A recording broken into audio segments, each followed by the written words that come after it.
Hey YouTube, welcome to today's video. This one's going to be short and sweet. All I really want to do is just introduce you to a breathing technique that I use that I think that everybody should have in their arsenal. It's easy to do, and it's also easy to add in visualizations, so you can almost add like a little element of mindfulness to it. So basically what this is called is pursed lip breathing.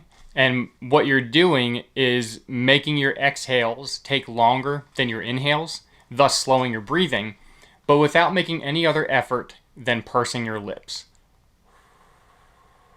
Because when you purse your lips, it takes longer to exhale. If you open your mouth wide open, your air just comes right out. So with pursed lip breathing, like I said, what I like to do is add visualization to it. So I will close my eyes and I will pretend that I'm, for example, smelling a flower. Or if whatever works for you, if smelling a candle or incense works for you, just imagine yourself just taking a normal breathe in of a flower or candle or incense, so it's basically just going to be something like this. So that was about, 1.5 seconds, 2 seconds? That's about my average. And see, I can inhale longer than that, but that's not what we're going for. You're not trying to fully bloat your lungs with air here. You're just trying to take a nice, gentle inhale through your nose. And like I said, if you just imagine that you're just smelling something that smells good, once you have that inhale in, you're going to go ahead and immediately start letting it out. But the way you're going to let it out is you're going to purse your lips. And depending on the amount of resistance you need to use, your pursed lip situation, they might be a little wider than mine, might be a little more narrow than mine. So what works out for me, I'm going to give you a demonstration of my pursed lip breathing. Usually my exhale is about 4 times longer than my inhale. So if my inhale is 2 seconds, my exhale will be like 8 seconds. But I don't want you to feel like that is what you are supposed to do as well. Just because that's what's comfortable for me and works for me, that doesn't mean that's what's going to work for you.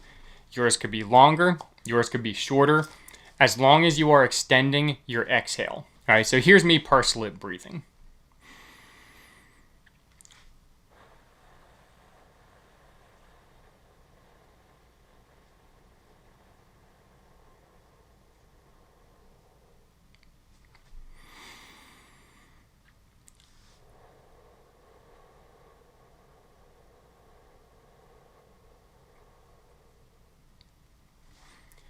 So like I said, my inhales are roughly about 2 seconds and my exhales are about 8 seconds.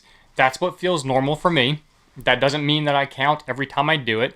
That's just a guideline so you have an idea of what you should be doing with your lips when you're exhaling. Now this breathing technique is especially good for anxiety attacks or just general anxiety or even acute attacks. Like if you feel a panic attack coming on, getting control of your breathing is one of the most important things you can do to prevent a panic attack and prevent hyperventilation. And since hyperventilation is something that happens with asthma too, this is also a very good breathing technique for somebody who has asthma, just to help strengthen your breathing muscles, your respiratory muscles, and have the ability to slow down your breathing before you go into flat out hyperventilation mode. This is a technique that you can practice every day, and I encourage you to practice it every day, especially when you don't have symptoms, because you need to know what's comfortable and you need to know how to immediately implement this should the scenario come along where you really need it. Pursed lip breathing, guys, that will bail you out